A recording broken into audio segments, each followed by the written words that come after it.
Good afternoon, Michael Malice here. Let that be your welcome for the next hour. Guys, I'm really excited. We have my very dear friend, Tom Woods, back on the show. Tom, I owe you an apology because you came out with this superb book, Diary of a Psychosis, How Public Health Disgraced Itself During COVID Media. I've had it on my floor for months, and I recently thought about it, and I'm like, I can't believe I haven't had you on to discuss this because one of the things that happens during a trauma, and I do think worldwide, and at the very least, especially Americans, were put through well, not especially, other countries had it worse, let's be fair.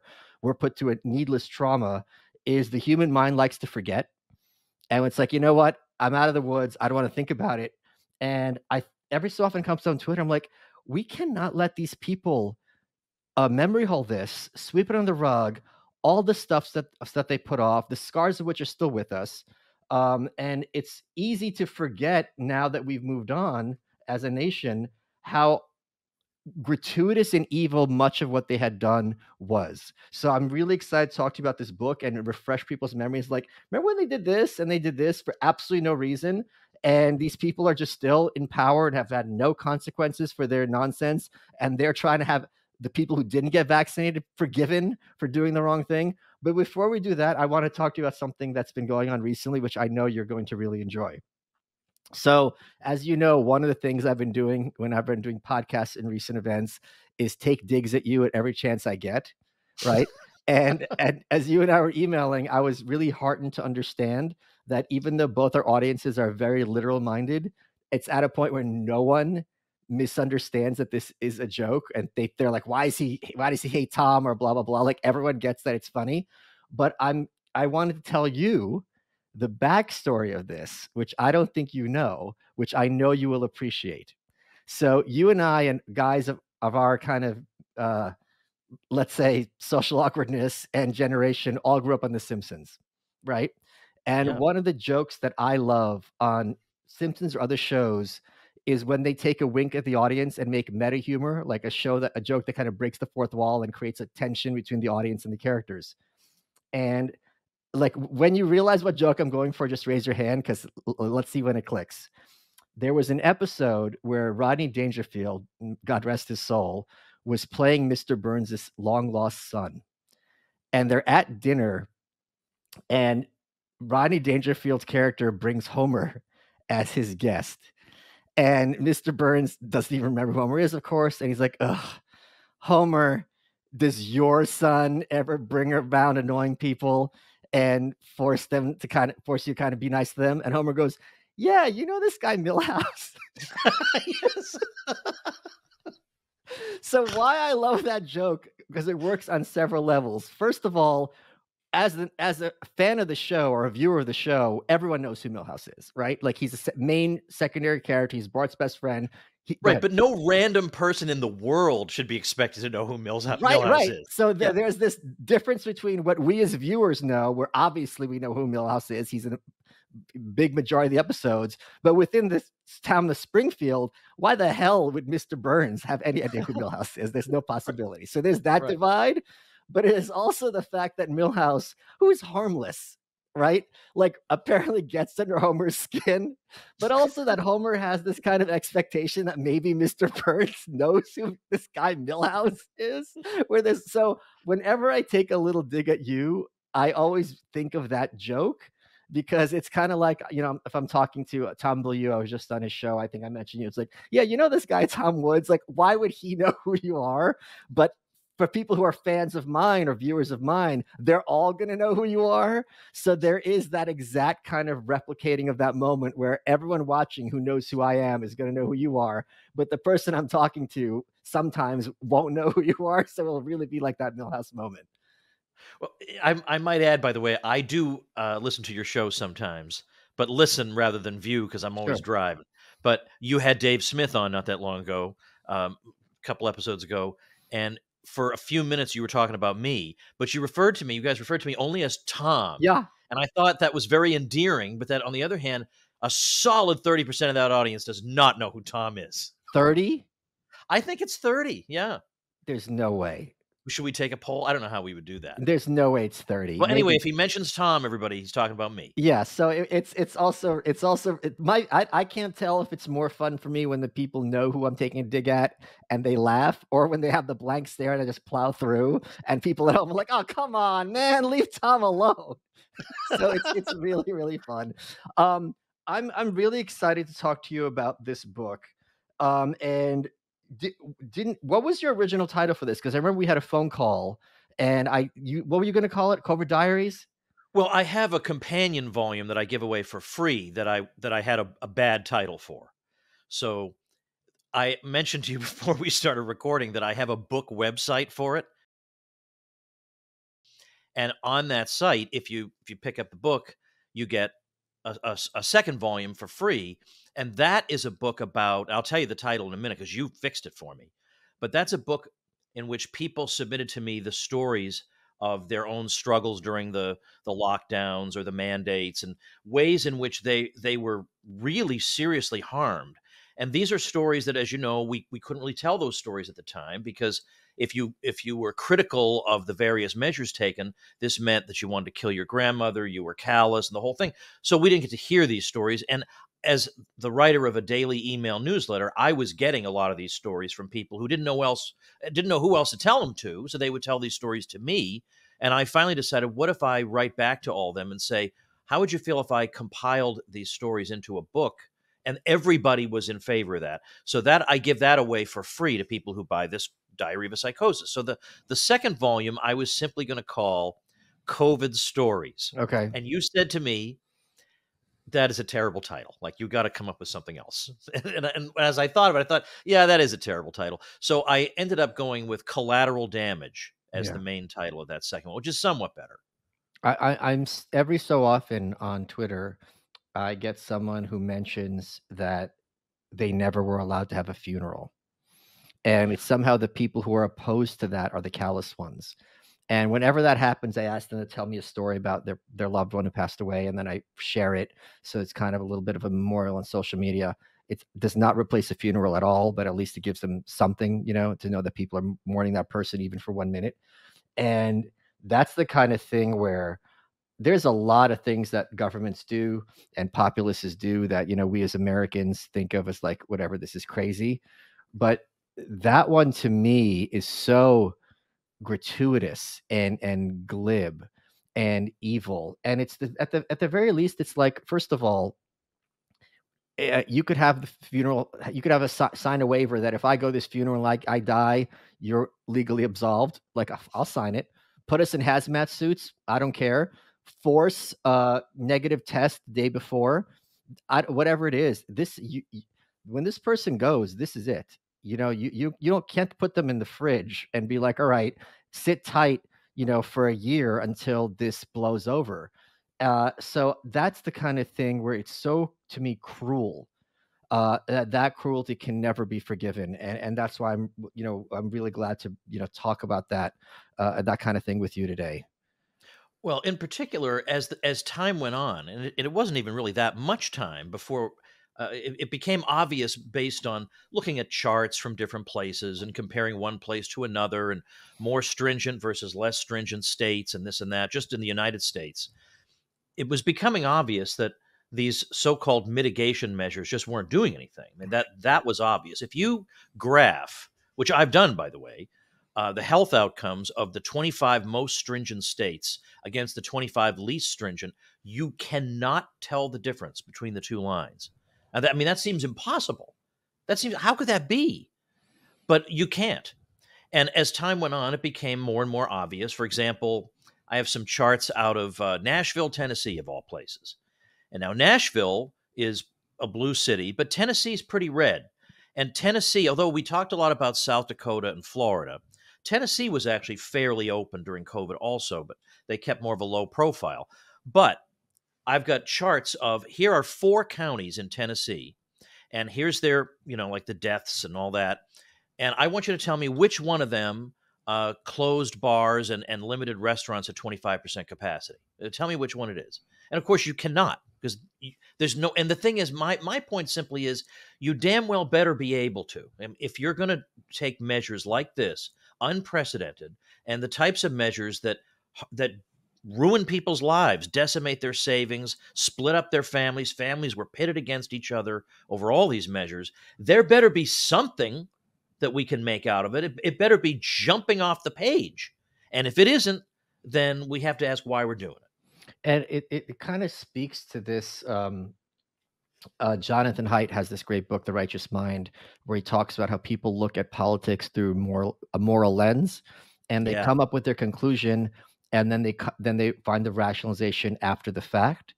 And you see this once you read his book and understand how that's how people perceive politics. You see it across the political spectrum. For example, you'll hear conservatives talk about how our military is less efficacious because it's gone woke. Sure, that might be true to some extent, but I strongly doubt that the reason Putin invaded Ukraine is because somehow a vast majority of our military men are drag queens now. Like, that's not a thing. And you see this also with what you were talking about with the different charts. I'm sure if you talk to any of these blue-pilled people, well, the reason these states had bad outcomes were because of these other states, right? So because these people did the wrong thing, therefore bad things happen as a consequences. And if everyone did the right thing, we wouldn't have had these bad outcomes, which makes logical sense. But logic isn't how viruses work, in the sense that the virus is going to do what it wants, not what you think it should be doing. Well, the thing that they have to explain, because as you say, the moralizing on this episode was absolutely through the roof, because it was already decided that if you do the right thing and you follow the public health guidelines, you'll get good results. But if you don't, you're going to get what's coming to you. Right. That was just, everyone just took that for granted. No, all the evidence in the world didn't do a thing about that. So there was a time when Fauci was on TV and he was talking to somebody from The View, Joy Reid, I think, and she was saying, Behar? Oh, maybe Behar. Yes, you're right. I beg your pardon.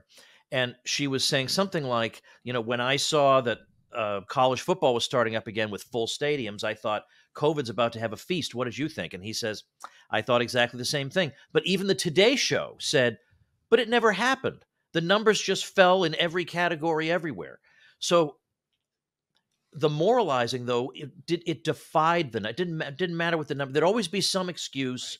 And if the numbers went up in a red state, that was, reason to attack those people. But if the numbers went up, say, in Washington State, well, that's just, these things happen. Right. It was, you couldn't really pin them down.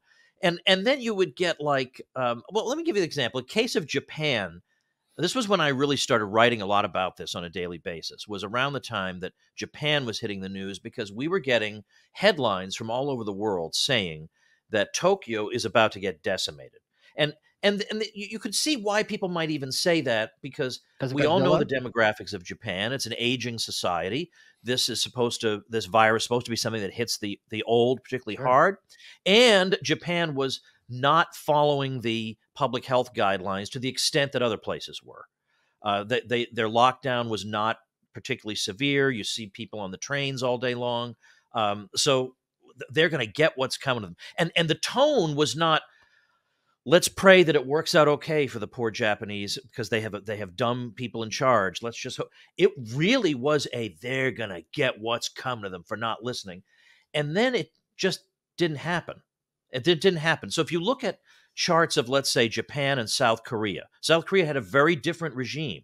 They were obsessive about testing, whereas Japan's policy was, we're not going to test people without symptoms because it's just going to clog up the system and give us no useful information.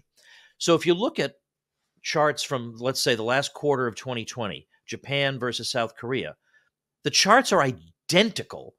And so when you look at the charts, it's like up and then down, then up, then down. If the moralizing thesis is correct, what we're supposed to believe is that everybody in Japan and South Korea all complied at the same time, then decided to stop complying, then complied once again, and then stopped complying once again, all simultaneously. That's one thesis. The other thesis is it doesn't do a damn bit of good. Which one's more likely? And I'm assuming that once this Armageddon didn't hit Japan, they just stopped talking about it. They did by and large start talking about it, or there were two strategies. One was we don't talk about it. The other was, oh, we figured it out. You know, we're on Twitter. We've got the answers to everything. It was called Twitter in those days, by the way, so I can legitimately say that. It'll It always was be that they Twitter to wore me. masks in Japan, Yeah. and they say that the masks solved it.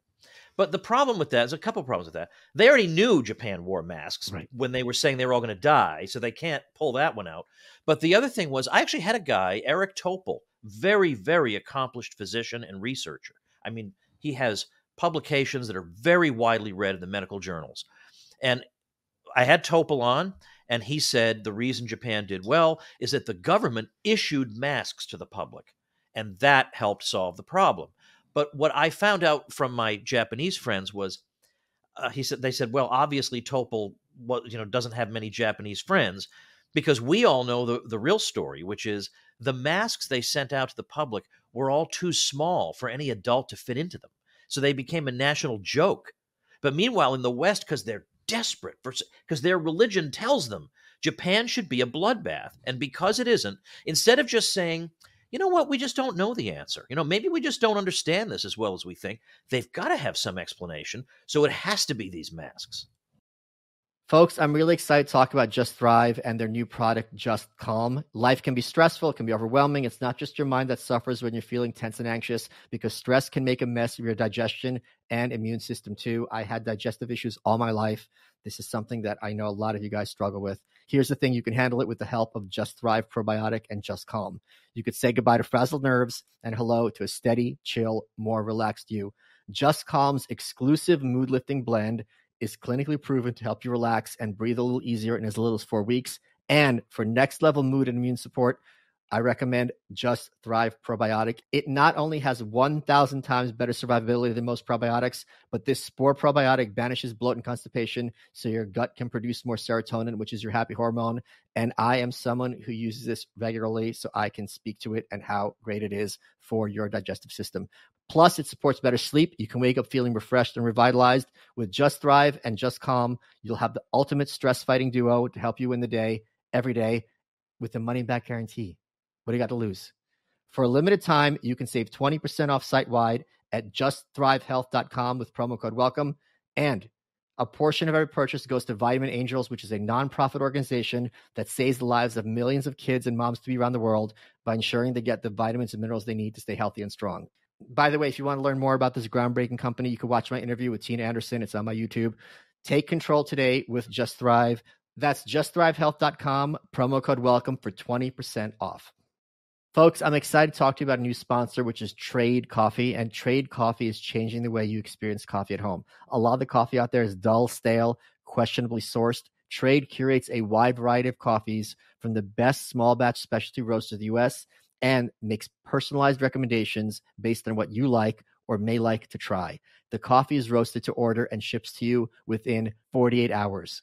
With Trade, you'll discover the best coffee, hot or iced, dark roast to decaf, or espressos to cold brew. Trade also makes a great gift. You can't go wrong with better coffee. I'm going to tell you guys something that's a little embarrassing, but it's the truth.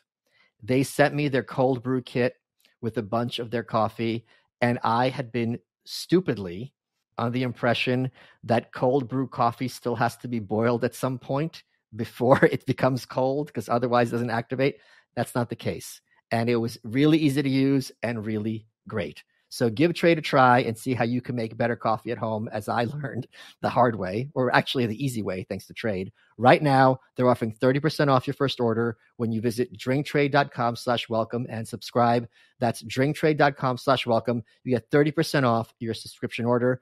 Visit drinktrade.com/welcome, and you can learn how to make cold brew at your house without adding boiling water, like some podcast hosts whose names I don't need to mention. Let's get back to the show.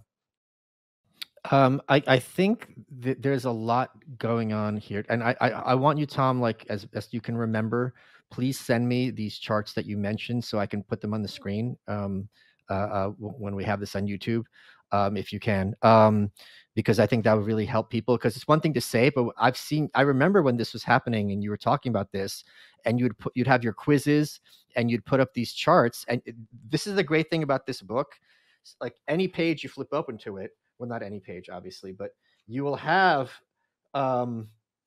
let me just find one. Like here, you'll have Hungary and Sweden, and you'll mark on the map. Here's when the mask mandate hit, and here's when the compliance hit, and you can see that, okay, if this something's going to work, like whatever, after this point it's going to drop down or at least flatten. And a lot of times it went up, it got even worse, whereas you'd have next to it another chart where, like, here's where they didn't do it, and look, side by side the patterns are the same. So at the surface level it's negligible. If you're going to argue that it worked, where's the science is settled? I remember also I was on Dr. Drew's show and he was on mine, and I was talking about this, and he's not exactly some kind of hardcore Ron Paul anarchist libertarian. Like, he's a mainstream guy with a long career, but unlike Joe Biden, he's a medical doctor. He has an MD, and he had these very basic questions from a perspective of public health, and he had people yelling at him at Twitter, "You don't know what you're talking about, follow the science." And he's like, "But I am I am a medical doctor. Like, this is my expertise. I went to medical school. This isn't, where I'm just watching CNN for 30 seconds, and now I feel empowered and incentivized to go berate people who disagree with me. This is the process." And I think that for him, I know that for him was a very jarring moment in time when people felt comfortable berating the so-called experts if they didn't agree with the right experts. Yeah, that was the thing, and it's funny that you can find early in 2020, like January, February. I remember very distinctly somebody who later became very almost hysterical about COVID, taking a picture of herself on a plane saying, "See, no mask." Because early on, very early on, initially it was the conservatives who were getting a little bit antsy about it. And it was people like her who would say, "Oh, that don't worry about it." And early on, even Dr. Fauci was saying, "Young people, go on that cruise. Don't worry about it. Just go about your Right, lives." and remember, And hold then on, suddenly one the more thing. message went The out. other thing is when it first hit was, "This is racist. Go to Chinatown and have your Chinatown parades." This is xenophobia. It's the one time that Democrats cared about anti-Asian racism. Well, as it turns out, I was in New York City, where you used to live, of course, in March 2020.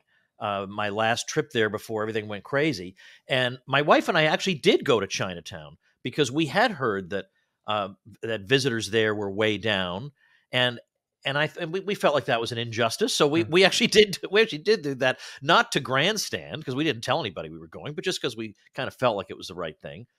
But this thing about, you got to consult the right experts, because we know the US government can be trusted to trot out the correct experts, but yet early on it was just some random doctor who made a YouTube video, very amateur video, saying, "I think the ventilators are actually counterproductive in this case. And I think we're way, way overusing them. We got to knock it off." And at first it was, "Oh, come on, everybody knows we need the ventilator." And then it turns out that guy was right. So it's important occasionally, and sometimes, more often than not, that one guy with the crummy YouTube video and the bad lighting is onto something. And if he is onto something, we got to listen. And that show is called You're Welcome. Or the Tom Woods Show. Yes. We can laugh about it now, but we also need to. I was a business major, and one of the things that we learned in business classes was the art of brainstorming. And brainstorming is to get a group of people who have a project of some kind or some product, and everyone throws out ideas, and some of the ideas are going to be completely stupid and useless. But point being, just like riffing in comedy, sometimes that dumb idea is going to spark something. And if you come out of that brainstorming session with one good idea, that brainstorming session was a big success. And you would think, all right, this is unprecedented, worldwide health crisis. Have people, you never know what one dummy is going to put things together and be like, "Wait, what, have we tried this?" and glom onto that. But it was the complete opposite. It has to be this insane amount of unanimity. And anyone who even put forward as a hypothesis, "Hey guys, let's consider this," at a time when people are dying, right? Like, give me all the ideas we got. Like, let's, all hands on deck. It's like, no, that person has to not only be not listened to, they have to be personally persecuted and destroyed. Yeah, and of course, we have many examples of that, Many but such the cases. many such cases indeed. The guy who wrote the foreword to my book is Jay Bhattacharya, Yes, very well known. And the thing is, in academic circles, he was well known before all this, but he really is a mild-mannered academic. He has no thirst for the limelight at all. right. He was genuinely thrust into this against his will. But early on, he was doing work saying that I don't think it's quite as fatal as people think it is. And you would think we would have received that with relief and happiness, but it was for some reason it was like people wanted the bad news. They didn't even want to hear, well, hey, Georgia reopened and it seems to be doing okay.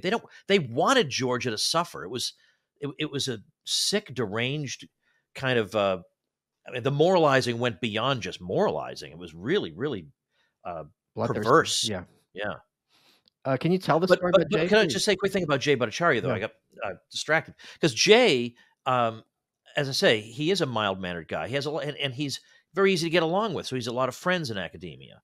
And then he started saying, "I think the lockdowns were a bad idea and counterproductive." And he said at a roundtable hosted by Ron DeSantis in Florida, there's no evidence whatsoever. There's nothing to support masking little kids. There's nothing. Right. Even Europe is not doing that. There's nothing for that. And he was hounded at Stanford University. He was denounced and defamed and made to feel like a pariah at his own university for saying things that are demonstrably true. Yeah, it's right by the worst people. And Yeah, the thing is, there was never. Here's the. I remember also vividly because you're talking about red states versus blue states, and they did have, broadly speaking, different approaches. But the way I talk about this is coming into it with just complete being a political agnostic, and there were just two broad points, which is social distancing. I bring this up every chance I get because it doesn't matter where you are politically. If social distancing worked, why didn't they bring it back when the other waves hit? And if it didn't work, why do we do it to begin with? It was the stickers are still on the floor in some places. That's one very yeah, obvious example. If it works, we should do it again. And if it didn't work, why was it so important that we did it and where the base on? That was number one. And number two is I remember New York had their vaccine passports, and you yeah, had to have a vaccine passport. It's like, wait a minute. If I give you a negative COVID test, which means that yesterday, as of yesterday, according to this test, which is not 100%, but it's pretty high up, I don't have COVID. And as Lou Perez, this is such a simple tweet. I love giving credit for it. If I don't have COVID, I can't spread COVID. It's not a sin. It's a virus. If I don't have it, I can't give it to you. So if I have that test that says, as of yesterday, as of this morning, I don't have COVID, that's not going to cut it. But if I have a proof of vaccination, meaning a year and a half ago, I got a shot that, per your argument or per your science, lasts 6 months. So 18 months now, it's useless. According to you, that counts, but the test doesn't. So it doesn't matter, Republican, Democrat. That doesn't make sense on its face. Too bad. You need to be vaccinated. Thomas Massey in Congress confronted, I don't know what the guy's position was, but maybe like whatever the head of Amtrak is. And they had this same policy. And he was explaining exactly what you just said. And all the guy could said was, well, all the guy could say was, we're just following the guidelines we're given. And Massey was saying, I hear that you're saying that, but as from one human being to another, I need you to acknowledge that this doesn't make sense, right? I just need you. And then when you just said, if it worked, why didn't they bring it back? Same thing could be said about the vax mandate in New York City. So they lifted that, but they had some metrics in place whereby if the numbers ever got to such and such level, they would gradually reintroduce it. Well, those numbers did hit that level. And the question was, are they going to reintroduce this absolutely destructive policy that was very damaging for vendors, for businesses, Yeah. because you're cutting out at least 30% of their clientele uh, who just won't go in. They don't want it coming back, but the Department of Health said it had to. So I decided, I said at that point, we're going to see where this thing is going based on, does New York bring the vax mandate back? And they didn't. They acted like it never even happened. Wow. Yeah. Can you talk a bit more about um, what were some of the things that were pulled that we've all forgotten about, several years on, like the most egregious things, perhaps internationally? Well, of course, in if we think about particular countries, there were countries that were so viciously locked down as to almost take away your will to live. I'm not being facetious about that. And it's not just Australia, which we know about well, but there were Asian countries like the Philippines where not only were you viciously locked down, but there really was no dissenting minority. That at least in the U.S. we had a fairly robust dissenting minority. But I've been told multiple times by people in the Philippines there was nothing, and they attribute that in part to fear of the government and in part to just a cultural thing that there's not a culture of individualism there. It's rather, this is what we're all doing as a group, and so this is what we're going to do, and that did not serve them particularly well. But the thing is, you put it all together. We're talking about people, with missed surgeries. In fact, Scott Horton from antiwar.com has a friend who wrote from time to time for antiwar.com who had cancer at the beginning of this, and they basically said to him, it's very early. Just hang on. We'll get back to you, and we'll treat it. But they wouldn't see him, and then he finally gets to go in, and they say, "Oh, sorry, it's stage 4." So we don't know how many times things like that were repeated, but we do know that baked into this particular cake is now a vastly larger number of cancer deaths that will occur in the future, Okay. and in some cases so far in the future that people will have forgotten what must have led And to it. it's also like you're callous, you wanna kill grandma. Is there anything more callous than you're diagnosed with cancer, not like, "You know what? You got some spot in your arm. Let's Yeah, keep an eye on that. Like, I'll see like, right. look, we got a backlog, come back in 6 months." You have it. Just hang on with your cancer. And that happened to Lauren Chen. She was in Canada. Her dad got diagnosed, and she couldn't get follow-up appointments for him under this beautiful, national healthcare system that they have over there. So she has to live knowing that every day this cancer in her father is growing. And she said something to me so profound that I bring it up at every opportunity I have, which is, "Why am I funding my own oppression? Why am I paying these huge Canadian taxes in order to watch my father I'm 99% sure he got through with it, just like knock on wood. Why am I but he's would have been one of the lucky ones. Why am I paying all this money to watch someone be slowly tortured to death? A Yeah. family member. It's just insane and insidious, and again, there's never it's gonna be like a good, what, 30 years for people look back and like, yeah, you know what? Maybe it was I remember during, I think it was 2020. I don't remember where it was when, Kristen Gillibrand, who was senator from, um, New York, who took Hillary's seat, I believe, where she was like, maybe Bill Clinton did some of these things to these women that we really shouldn't have swept under the rug." I mean, I remember, Monica Lewinsky, for people too young to remember, before the dress came out that had his DNA on it, the word from the White House and from the corporate press is that she's a stalker. So she's like 21, 22. She's an intern at the White House, and you have the entire corporate media telling the nation that you're a crazy person, you're making all this up, and that you're stalking the president, as if how's that even possible? Like, yeah, like anyone could just stalk the president without being shot or have access to him. And without that dress, to this day, it would have been like this crazy, intern who was obsessed with him, whatever. Single, what's that Glenn Close movie? Oh, Fatal Fatal Attraction. Attraction, yeah. And then it was like, "Oh, you know what? Maybe we got things wrong with him." And it's just like, I can see how, when you and I are kind of sitting on a bench looking at the ocean, complaining about kids these days, they're gonna start admitting that maybe some of this was wrong. I kind of thought that I thought even people who weren't, let's say, complicit in it, but who just were, complying, I thought within a few months they would get so antsy that Yeah. they would be up in arms.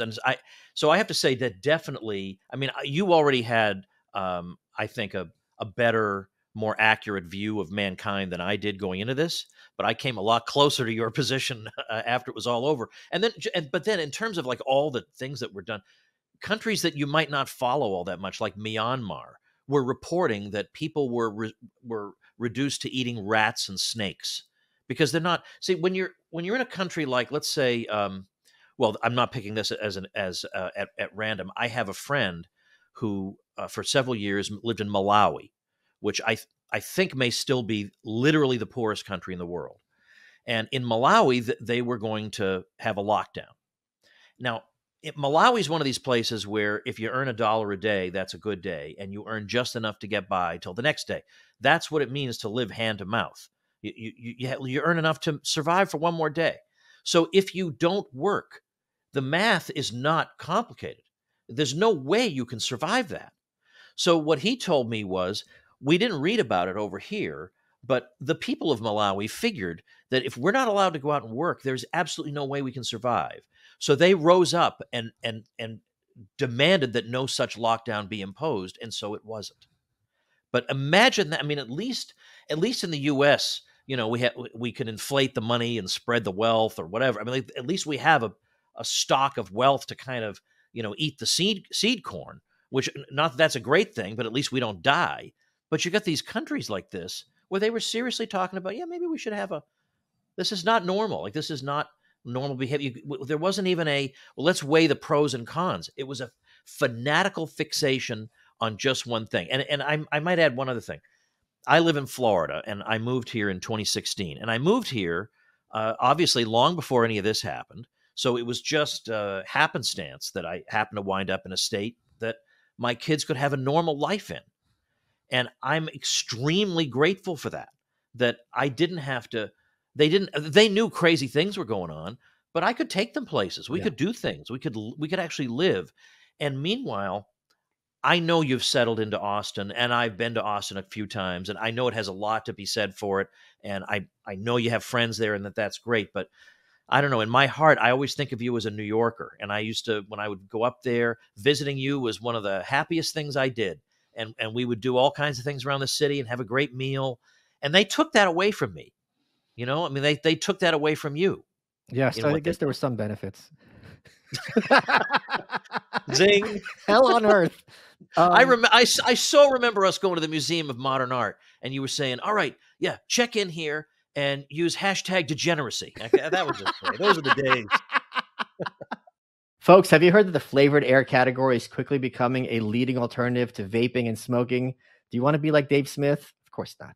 It's a whole new movement toward better habits, which is led by the sponsor of today's episode, Fume. What would happen if you dropped a vape from 40,000 feet in the air? Well, you might want to find out once you've tried Fume. We all have bad habits. You're out with friends. They're reaching for their bad habits. You feel the urge not to be left out. You ask to borrow one of theirs. Well, what if I told you there's a better alternative that helps you kick your bad habit in an enjoyable way, something that you can take with you? Flavored air isn't like vaping. If vapor was compared to sticky soda, Fume cores are closer to herbal tea. Fume has lots of delicious flavors to choose from, like crisp mint and orange vanilla. And with flavored air, you can satisfy your oral fixation through a passive diffusion system that utilizes no electronics, vapor, or combustion. Fume draws flavor to your mouth and fills the void that ditching a bad habit can leave. You still have something to reach for. No vapor, no nicotine, no batteries, and it looks awesome. And it's made to fidget with, so you can calm anxiety with magnets, snaps, and clicks. Fume has served over 300,000 customers, and you can be the next success story. For a limited time, use code MALICE to get a free gift with your journey pack. Head to tryfume.com, that's tryfum.com, and use code MALICE, or you can scan that QR code right on the screen to get a free gift with your order today. Folks, traditional bed sheets can harbor more bacteria than a toilet seat, which can lead to acne, to allergies, to stuffy noses, and it is gross. Miracle Maid offers a full line of self-cleaning, eco-friendly bedding, such as sheets, pillowcases, and comforters that prevent 99% of bacteria and require 3 times less laundry. They're infused with silver, and that prevents up to 99.7% of bacterial growth, which leaves them staying cleaner and fresher 3 times longer. No more gross odors. And by using these silver-infused fabrics, which were inspired by NASA, the Miracle Maid sheets are thermoregulating and designed to keep you at the perfect temperature all night long, so you get better sleep every night. They're very comfortable without the high price tag of other luxury brands. Stop sleeping on bacteria. Miracle Maid sheets are designed for your skin. Bacteria can clog your pores. It causes breakouts and acne. Sleep clean with Miracle. Here's all you got to do. Go to trymiracle.com/malice to try Miracle Made sheets today. And whether you're buying them for yourself or as a gift for a loved one, if you order today, you can save over 40%. And if you use our promo Malice at checkout, you get 3 free towels and save an extra 20%. Miracle is so confident in their product, it's backed with a 30-day money-back guarantee. If you aren't 100% satisfied, full refund. Upgrade your sleep with Miracle Made. Go to trymiracle.com/malice. Use code malice to claim your free 3-piece towel set and save over 40% off. Again, that's trymiracle.com/malice to treat yourself. Thank you, Miracle Made, for sponsoring this episode. Let's get back to the show. You'll be heartened to know, and I'll tell you guys all this story. So I am learning how to drive, and the reason why it's taking so long is that my buddy Colin Robb is a professional NASCAR driver, professional car driver, like for what was he working with? Like Porsche, like these big Tesla. So he's the one who like gets, he's in the suit peeing his pants because he's going 200 miles an hour around the track. So I'm like, if I'm going to learn, I want to learn through him. He's busy, so it's taking a minute. So last week, him and my other buddy Sky, they rented a Tesla Cybertruck, and I was learning how to drive on the Cybertruck. And you'll all be heartened to know that I only clipped one mirror. And I didn't know. See, this is their fault because the thing is extremely wide, right? And I didn't realize that on these narrow streets, you're basically supposed to act as if there's only one lane and you're supposed to hug the median. I was still trying to be in the right-hand lane, which doesn't really exist on these streets, especially with a Cybertruck. So the mirror was fine. The glass came off the Cybertruck. We popped it back on. It was a lot of fun, but that's my holdup with learning how to drive. And but to your point, I do think of myself in many ways as a New Yorker, and I've been back 2 or 3 times since, but the New York that I loved is dead. And one of the reasons is, and I bring this up all the time because the lefties have this right. In 2008, when there's the banking collapse, all the big banks get bailed out. And in 2020, 2021, these mom and pop establishments, which had been the cornerstones of neighborhoods for generations, the American dream, grandpa came over from Sicily with some recipes and $1 to his name. He put up a pork store, and that pork store has been there for 100 years, and the signs falling down. None of those people got bailed out. So all these establishments that made cities special and unique, gone, and there was nothing to be like, hey, let's carry you through. It's so evil in the true sense of the word, and I will never forgive them for it. Well, continuing along those lines, obviously you know that I happen to be rather a fan of the theater, so I still go when I'm in New York. And last time I was there, we went to see Chicago, and they had placed, which by the way I think is not a good show. It's been playing forever. I think it's not a good show. Is it not a good play, or just not a good production? It's not. I don't think it's a good play. I think the plot's boring, the music's boring. I'm going to get a lot of angry emails, but bring them on, baby. I assure you, there are no Chicago fans in my audience. You've curated the audience at least to that extent. Well, on every seat they had a questionnaire, and you could clearly tell this was out of desperation. It was, how many shows have you gone to this year? Is this more or fewer than in the past? And if fewer, why? And they're trying to because what's happened, as Clifton Duncan mentioned, Clifton Duncan's a Broadway actor who refused. He just declined the shots. He said, I don't want them, don't need them. And that ruined his career. That basically ruined his career. He's an incredibly great actor, award-winning actor. He's been on television. I saw him on Broadway before any of this even happened. Yeah. And his management abandoned him. It was unbelievable what was done to him. But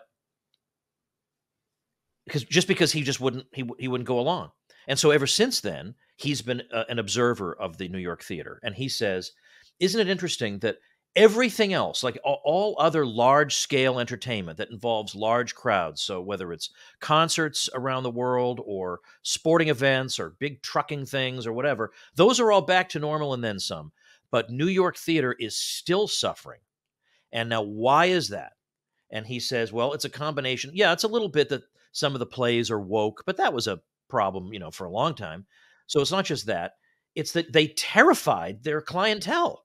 I mean, for a long time, they when they did reopen, they imposed all these crazy requirements, but so now they're reaping this. I mean, this is what they sowed, and now they're reaping it. And so they brought it on themselves in some ways, that by participating in the hysteria, they brought it on themselves. There's something else I'd want to hear you talk about a bit, which this was the moment where I think a lot of people were completely red pilled about this whole fiasco. Well, I don't want to say fiasco because that sounds like an accident, but this whole scheme, which is Monday, you got to stay in your house. If you leave your house, you're going to kill the elderly. Tuesday, you got to take to the streets because Black Lives Matter. Yeah. And then Wednesday, you got to get back in your house. Can you remind people about that complete logical absurdity? The way they tried to cover it, maybe people don't remember, is they tried to say racism is a public health issue. And so, COVID's public health and racism's public health. So you got to do what you got to do. That just went to show that they couldn't possibly be serious. Right. And it's the same kind of thing. Like when wait, also, didn't they also insist that everyone in these giant protests were wearing masks and therefore they couldn't spread it? Yeah.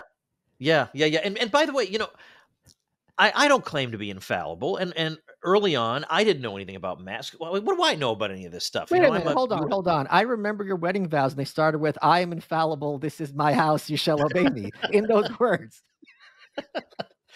I forgot you were there. That can happen. So early on in my email newsletter, I didn't really say much about masks. So it's like that's verifiable, because I thought, well, what do I know? Maybe they work. Maybe wearing masks for a while will solve the problem. I never said that out loud, but I thought, well, I'm not going to criticize them till I know more. And so again, what happened was we got all these numbers, and sometimes, as you were saying before, sometimes people will say, well, you can't compare this place with that place because there are all these differences. Okay, so that's why I would try to compare, when possible, places that are right next to each other. These are the same people demographically. And so one of the things they did, that CDC did, is they released a masking study based on a couple of counties in Kansas that were right next to each other. And they had like one county had a mask mandate and the other one didn't. And they showed the study, and sure enough, Michael, the place that wore masks did much better. But then the study just abruptly cut off. Well, it turns out that if you follow the numbers further, the exact opposite now occurs for a much longer period of time, but they just happened to stop the study right there. So it's all like it's. And so anyway, you can make these comparisons. This reminds me vividly. I remember someone was fighting. It's like we need to stop Islamophobia, and they had a chart measuring Islamic terrorism starting in 2002. And I'm like, did anything happen in 2001? Like, you just chose 2002. It's that kind of thing you're talking about, where it's so brazenly disingenuous, and you're so clearly trying to force an answer that you realize this is being done in very bad faith. Yes, that's right. So the major study was the Cochrane review, which just basically found there's just no evidence to support masking at all. Even those, I call them suffocation masks, or sometimes duck masks, because you look like a duck when you're wearing them. They mandated those in Berlin and Bavaria, and guess what? Look at the numbers. You can't tell which one's Berlin and which one's the rest of Germany. I remember someone did a heat video, like where you measure body heat, like the gradient, and they showed someone farting, right? But the point being, like, your underwear doesn't stop this air from going out your butt through your pants. So it's the same thing. Like, if you have this cloth and you're sneezing, it's not like a glass jar. It's gonna get through because these particles are microscopic. It's a virus. Even a bacteria is 1,000 times bigger than a virus. Yeah, so there's been a lot of stuff about the size of the thing, and so the mask can't possibly work. I mean, the earliest example of that was do you remember that show with Tony Danza, Who's the Boss? Yeah, Alyssa Milano. Yeah. Okay, so Alyssa Milano. Early on, she was letting everybody know how I remember this story, yeah. The knit mask she had on, and the holes you could drive a truck through. It was a crocheted mask. Yeah. Yes, crocheted. Yes, exactly. And she's So in her car very proud, and then she tried to pretend she had, like, another mask underneath or something like that. It's like, we would've seen the mask underneath because the holes are big enough to put, like, a dime through. yeah, no, that's right. That's right. But the thing is, if you when you do try to make comparisons, say, look, these people didn't do this, and these people did, and there's no difference. You get all these nitpicking. Well, what about? And they've got 27 reasons. But if I had asked people in March 2020, look, if we have a place that just brazenly defies all this, next to a place that Yeah, follows it to a T, do you really think you're going to have to do a lot of nitpicking in order to right. distinguish one from the other? It would just jump off the page regardless. Or there was a guy, just some random schmo on Twitter, who said, people are saying Florida's doing well, but I looked at its numbers and they look to me very average. And so I jumped in and said, first of all, they're way, way better than average. But even if they were very average, if I had asked you in March 2020, if Florida just blows all this off, Right. what do you think the result would be? You weren't going to say very average. So it's just admit it. Like, what is so wrong with saying, I guess I thought this would be the result, but it wasn't? And I remember was it I think it was Chris Christie who or Ted Cruz, but I think it was Chris Christie where he made the point. It's like, listen, at some point, some level of debt's going to have to be acceptable, and everyone lost their minds. And it's like, Yeah. well, yeah, like at a certain point, like cars, like take it out of the realm of COVID.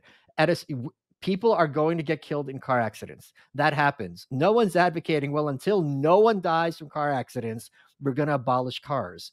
And the point being, at a certain point, any disease. There was a girl named Bree Payton who was a young up and coming conservative, and she had some kind of stomach flu and she died the next day. It was they deleted her last tweet. It was just like, oh God, the stomach thing's gonna kill me. I feel so sick. And she actually died. She's like 26, God rest her soul. But point being, even things that are relatively mild, there's gonna be those outliers where someone's gonna, paper cuts or whatever, get an infection and you die. So at a certain point, you have to be like, yeah, this is the price we pay. But the way people reacted was just like, oh no, no, like this has to continue in perpetuity, until there's literally no COVID deaths, which is not possible. Yeah, and it really boils down to what you think life is. Hmm. I mean, I could stay biologically alive in a windowless room, getting with somebody slipping plates of navy beans through a slot in the door, but I don't want that. Right. I'm willing to take my chances rather than have to live like that. By the way, our friend Dave Smith did me a big solid, let's say, when he debated Chris Cuomo. Oh God. When he came out for the debate, he produced my book Oh and wow. said, "Chris Cuomo, you got to read Diary of a Psychosis." And it was sitting there on the table next to him ominously throughout the whole 3 hours or whatever. So, thank you, Dave Smith. What else I want to talk to you about, and this is as dark as a lot of this stuff was to me. This is probably the darkest stuff. Can you talk about the nursing homes? Well, I probably don't have any more insight into them than anybody else, other than to say that you would think that this particular policy would Well, be. let's talk about that because some people forget already what that policy was. Yeah, so particularly in see, DeSantis had the opposite policy. Like he was prepared on the nursing home front, but in New York and New Jersey, the thought was, well, look, we're going to be having this big influx of people coming into the hospital, so we got to get these people out, and we'll put them in the nursing homes. And the nursing homes are where the demographic that's going to get hit the hardest by this thing can be found. And so that meant, first of all, a drastically accelerated number of deaths. But then it also was, I mean, when I think about nursing homes, it's not just that. It's also, I remember there was a story of I think it was a nursing home in Colorado where the residents themselves made these just workmanlike signs saying that you're killing us. Like, we need a hug. We need to see people. We need human contact. And it would be a thing like if you go in to see your aunt to take her out to church or something, which is the thing that would have brought her a little bit of joy, she would have to be in isolation for 2 weeks when you brought her back. And so and these are facilities where generally people in them will have between 6 and at most 18 months left. And I think a lot of them would say, what do I have to choose between 18 months of absolute solitude and 6 months of seeing my new grandchild? Yeah. Like let them decide what they want to do on that. But none of these politicians, these governors who decided to like let's stick sick people into the uh, um, population dense, Yeah. population at risk areas. This is going to be a good. I mean, it's almost like biological warfare. Well, and incidentally, the nursing homes were where Stockholm did not do well. And this was where early on people were criticizing Sweden and saying, aha, you see, Sweden should have locked down harder. But a harder lockdown wouldn't have, that's not relevant. I mean, it was a specifically a nursing home problem. And everybody conceded that that was a problem. But what was interesting about Sweden was number one, the vastly inflated estimates of what was going to happen there. So people were saying 96,000 deaths by June. Okay, it was 4,000 deaths, so factor of 24 they were off by. But by and large, you can see from testimonies from people who live there. I know plenty of people who live there. You can see photographs of people out and about, videos, just leading their lives more or less normally. Um, well, Sweden was again condemned internationally. How can this? How can you even consider this? And their like state epidemiologist. Um, I mean, if you're Anthony Fauci, you get lauded and feted everywhere you go, and Right. everybody cheers you 24 hours a day. But what must it be like to be implementing a policy that you'll be vindicated on, but it's going to take 3 years for that Mhm. vindication to come? Very, very infrequently do we come across somebody who's willing to do that, but he did. And when all was said and done, we now have the numbers in terms of excess deaths, which is a problem that we're seeing all across Europe. Sweden has the fewest. Its numbers are the best in terms of excess deaths. Now, again, if I had asked somebody in March 2020, if Sweden acts like this, where do you think it'll be in terms of excess deaths? They'd say, oh, it'll probably be the worst one. But if it turns out to be the best one, I mean, the best one in Europe, how does that not make you say, I must not have understood this somehow? Or maybe it just wasn't as cartoonish as I thought, or something, or my state, Florida. Florida and California, in order to compare them, you do have to make one demographic adjustment. California has one of the youngest populations, and Florida, obviously the oldest. We all know everybody retires in Florida. But when you correct for that, Florida ended up doing better in terms of all cause mortality. So that's when you include all kinds of deaths. You include the lockdown deaths. You include deaths from missed surgeries. And then you don't have to worry about how do we code a COVID death because there was controversy about that. You get all that out with the all cause mortality figures. And if Florida does better than California, on what level do in what universe do you not say, I guess I got this wrong? Like it shouldn't have come out that way. And I don't understand why it came out that way. But it's like the Y2K people Oh yeah. who were worried that when the year 2000 hit, the computer systems were all going to go down because they were working on 2-digit years and they were going to think it was the year 1900. And, and then that didn't happen. And I know a couple people who said, I don't understand why it didn't happen. It seems to me like it should have happened, but I guess I was wrong. At least we got that, but we can't seem to get that. Folks, I know virtually all of you have problems dressing yourselves, and the ones who do know how to dress yourselves have an even bigger problem about dressing yourselves well. So I want to talk to you about Rhone, Rhone. Rhone helps you get ready for any occasion with the Commuter Collection. It offers the world's most comfortable pants, dress shirts, quarter zips, and polos, and you never have to worry about what to wear when you have the Rhone Commuter Collection. Why? Their comfortable four-way stretch fabric provides breathability and flexibility, so you're free to enjoy what life throws your way, from your commute to work to your 18 holes of golf. It's time to feel confident without the hassle, because Rhone has wrinkle release technology. So that means wrinkles disappear as you stretch and you wear the products. It's just that easy. And there's even more. With their Gold Fusion anti-odor technology, you'll be smelling fresh and clean all day long. Top of that, Rhone is 100% machine washable. You can ditch the dry cleaner altogether. It's a great product at a reasonable price. Their Commuter Collection can get you through any workday and straight into whatever comes next. Head to rhone.com/malice, RHONE.com/malice. Use promo code malice. You get 20% off your entire order. That's 20% off your entire order when you head to RHONE.com/malice. Use code malice. It's time to find your corner office comfort. And I know some of you guys need a wardrobe upgrade, and I do mean guys. You know who I'm talking about. It's you. Folks, homes.com knows that when it comes to home shopping, it's never just about the house or condo. It's about the home. And what makes a home is more than just the house or property. It's the location and the neighborhood. If you have kids, it's also schools, nearby parks, transportation options. That's why homes.com goes above and beyond to bring home shoppers the in-depth information they need to find the right home. And when I say in-depth, I'm talking deep. Each listing features comprehensive information about the neighborhood, complete with a video guide. They also have details about local schools with test scores, state rankings, and student-to-teacher ratio.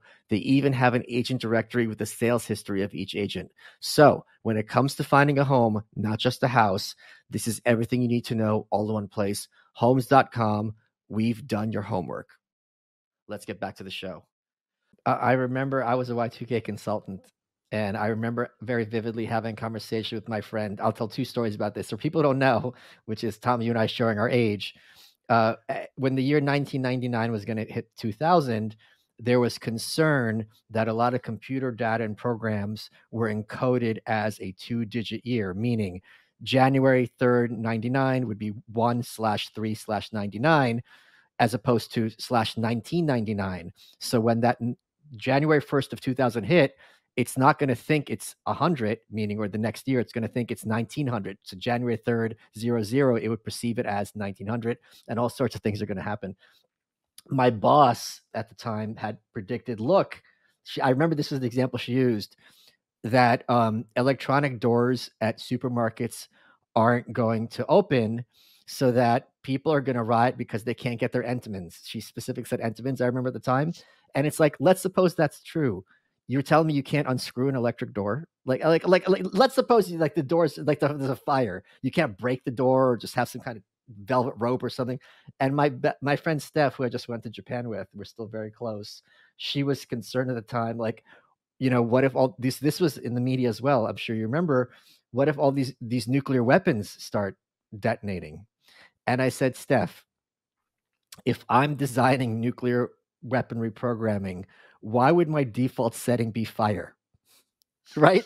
Like, if I'm designing this, that you and I, Tom, are pretty bright. We're not as bright as nuclear engineers or, people programming it, that they'd be like, all right, we need to have a lot of fail safes here. So that if there's like a blackout or like a raccoon starts gnawing on the wires, it's not going to be like, oh, I'm not getting electricity, I better nuke Moscow. That's not a thing. So it's humorous. But here's something that I think people who thought like you and I got wrong. And I want to hear your thoughts as to how we got it wrong. I remember very vividly at the time, the argument was the masks aren't going away. Vaccine passports aren't going away. They're just going to build on this. It's always going to be with us. And that hasn't happened. In fact, Governor Kathy Hochul of New York and Mayor Eric Adams of New York are just recently, without a hint of irony, were pushing for a policy to ban masks on subways because they're saying this allows people to commit crime and not have consequences for it. No shit. So I'm curious why you think they got that wrong and what happened. Well, I think, unfortunately, in our circles, we have a lot of people who are so black-pilled that their natural instinct is we're doomed. And what you think is temporary is actually going to be permanent. Now, some things that seem to be temporary to us do turn out to be permanent. Sure. But in this case, I mean, I wrote, as you know, I wrote a daily email newsletter all about, and I still write it. But I was trying to lift people's spirits. I was looking at the various cities that implemented these policies and saying, because I know that in Moscow, in Russia, they had this policy briefly, but the restaurateurs all protested against it, and eventually it was lifted. And I said, now, if they can lift it in Moscow, it's not in principle impossible, right?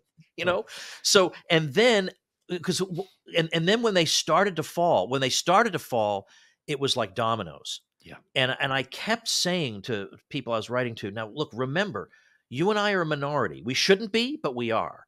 And yet, despite being a minority, we won this. You have to, I mean, it's hard for them to take some of these are the same people who can't take yes for an answer when it comes to like Javier Milei. Oh, I've got 87 reasons that he's no good. Like everything that comes along, there's some reason that it's no good. And I kept trying to overcome that, saying, now, wait a minute, no. What will happen with the masks, what my instinct was, is that The mask thing was a lot of people who aren't political, they don't really think about these things one way or the other. They just do what the general run of the Yes. population is Yes. doing. And as soon as a few people take the masks off, they'll come off. Yes. And I also knew that, by the way, because I still was going to concerts during this period. And we were out, Jenna and I were out in Reno, Nevada, and we were seeing Megadeth. And we go into, and Reno's a purple state, so it's not, it's not Trump land necessarily. And we went into the venue, and everybody's wearing a mask. But as soon as you go into the area where the concert's going to be, there are like 5 people wearing them. So everybody on some level knew this was BS. Everybody, well, no matter what their ideology was, they were all taking them off. But So this is one. Now, I don't mind admitting when I'm wrong, which I have done multiple times. But on this, I'm happy to say that I never went in for that despair that these things are never going to be lifted. I knew that there were people who wanted the vaccine passport regime to be permanent, but that didn't mean that it was, that it would be. one of my points I always make is, why are you so I don't mean you, Tom, the people who think like this, why are you so certain that the enemy class is always going to get what they want? I Right. don't ever get what I want, ever. You have a gun. Like, so I mean, like, if they had their way, you wouldn't have a gun. That's a very easy, I don't mean you, but whoever listening, that's a Yeah. very easy counterexample. But there's this just assumption, and it's really convenient, because if I'm always going to lose, why even try? Because if there's no point, so I might as well go play video games or something. So it's a really nasty, pernicious, easy mindset. And what's amazing, Tom, and I know you'd agree, if we talked to them about this as an example, it would still not get through them. Like, oh, well, it doesn't matter because hand wave. In this case, it was restaurateurs or the airline companies. Like, yeah, no matter what the situation is, they will always be someone with a vested interest in having the counter. And a lot of times they'll know who to call and leverage their power. It's not ever, it's almost never a function of the majority or the minority. It's a question of powerful people with vested interests who are like, this is hurting my bottom line. Usually those people are bad. And this is where the leftist critique of capitalism is correct. The person who has the center's phone call is not your friend. But sometimes in cases like this, it's like, hey, I just want to serve sushi to people, and you're screwing my shit up. And at a certain point, it's like, you're right. And they pull it back. Yeah. Yeah. And one other thing, if I may, just before I forget, I did want to mention this.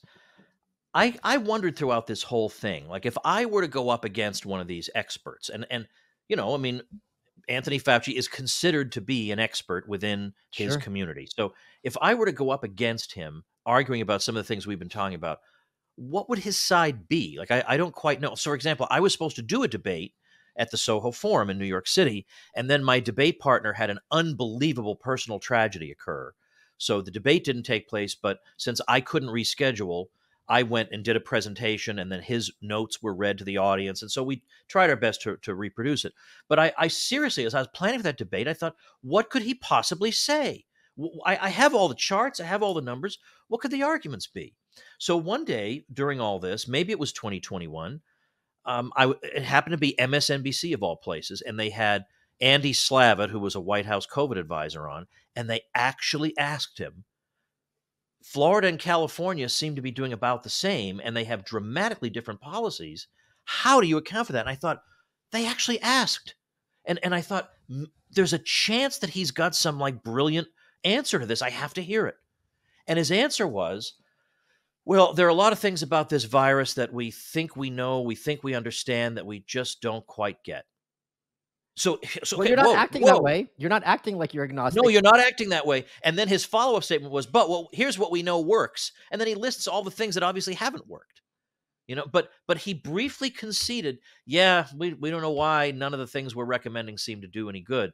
So when I made the book promo video for my book, I have no design skills whatsoever. I hire people to do that.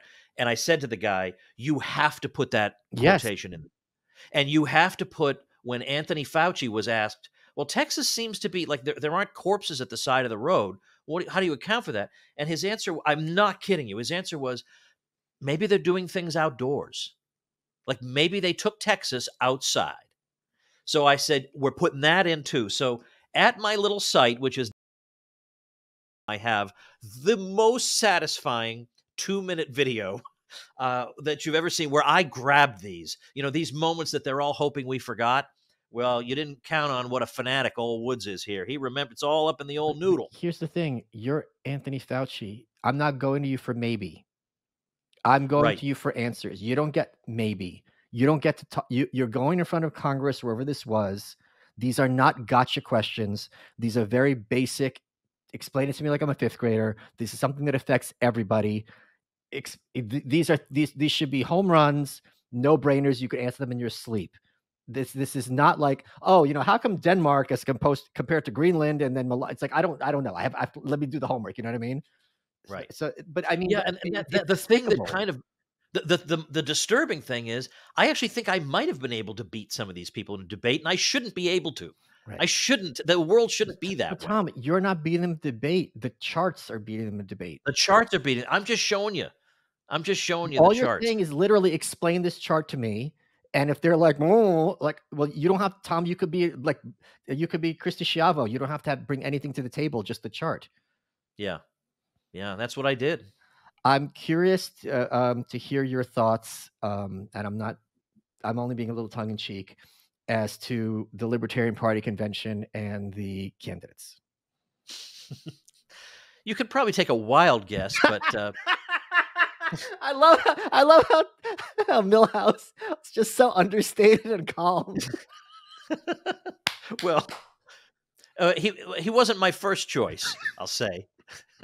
But yeah, it's too bad the way it came out. And I've had I know you've had Angela McArdle on your show, and I've since had her on. And I had to, and I was part of that whole quote unquote takeover thing, and I don't regret that at all. That had to happen for the sheer justice of it. These people sat around and let the greatest libertarian opportunity of all time pass them by because they couldn't bring themselves to condemn what the regime was doing with regard to COVID. Like they would say, oh, yeah, I guess you shouldn't be forced to wear masks, but you should wear one. Oh, that's awesome. That message will light people on fire. So that had to happen. But after that, I kind of felt like, okay, well, I have a life to live, and I'm a very busy guy with a whole lot of irons in the fire. So I can't be involved on a day-to-day basis. I just wanted the thing I'm involved in is clearing out the bad guys. But yeah, I mean, I know all the reasons that it worked out this way and all the different factors that made that possible. But, I know that on paper, I'm sure this guy likes the free market and stuff like that. But I just feel like in 2024, I'm just going to need a little bit more than that. In 2024, I guess I'm a little bit more, whose side are you on when push comes to shove? And when push comes to shove, I'm not sure this guy's on my side. So why did you give him the maximum legally allowed political contribution? I haven't made the only person I've given the max political contribution to for president is Ron Paul. Who? Folks, head over to malice.locals.com where Tom took questions from supporting listeners. Tom, people should pick up your new book, Diary of a Psychosis. I think it's absolutely terrific, and thank you for putting it together. And then they could go to get a free volume 2, which is the horror stories that people who suffered needlessly as a result of the machinations of the enemy class, you collected their stories. So I think that's terrific. Tom, we're running out of time. What has been your favorite part of this episode?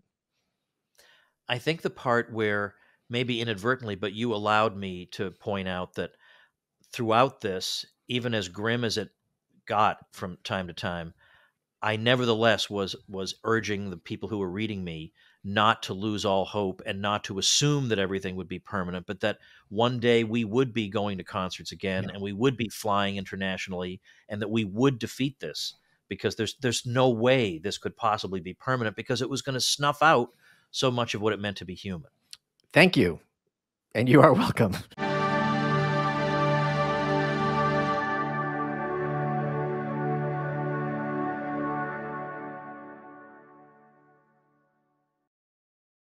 Hi, it's Kellyanne Conway. And I'm David Plouffe, and we have some surprising news. We're teaming up for a brand new podcast, The Campaign Managers. I know what you're thinking. Why would Plouffe and Kellyanne do this? Because frankly, Kellyanne, we disagree on just about every issue, except about what it takes to win a presidential campaign. Kellyanne ran Donald Trump's campaign. I ran Barack Obama's campaign. We understand things like early vote, We understand how to leverage an opportunity and how to play defense when you've made a mistake. 2024 is an election like none other, and David Plouffe and I are going to take you behind the scenes like no one else can. We're going to lean into our one-of-a-kind experiences, really educate our listeners about what to keep an eye on, and discuss the current strategies and tactics that both campaigns are deploying on the campaign trail. We're going to disagree, we're going to dissent, but we're going to deliver. You won't want to miss this unique pairing. Join us by listening to The Campaign Managers with Kellyanne Conway and David Plouffe. The first episode is out May 22nd, available wherever you get your podcasts. It's summertime, and with Pluto TV's Summer of Cinema, the streaming is easy. Stream hundreds of free movies on all your favorite devices all summer long. Chill out poolside with Mission Impossible and Transformers. Or stay cool inside watching Indiana Jones and the Raiders of the Lost Ark, Titanic, or The Wolf of Wall Street. No matter your vibe, download the Pluto TV app to spend summer doing what you love. Watching endless movies. Tell me that's not the deal of the summer. Summer of Cinema on Pluto TV. Stream now, pay never.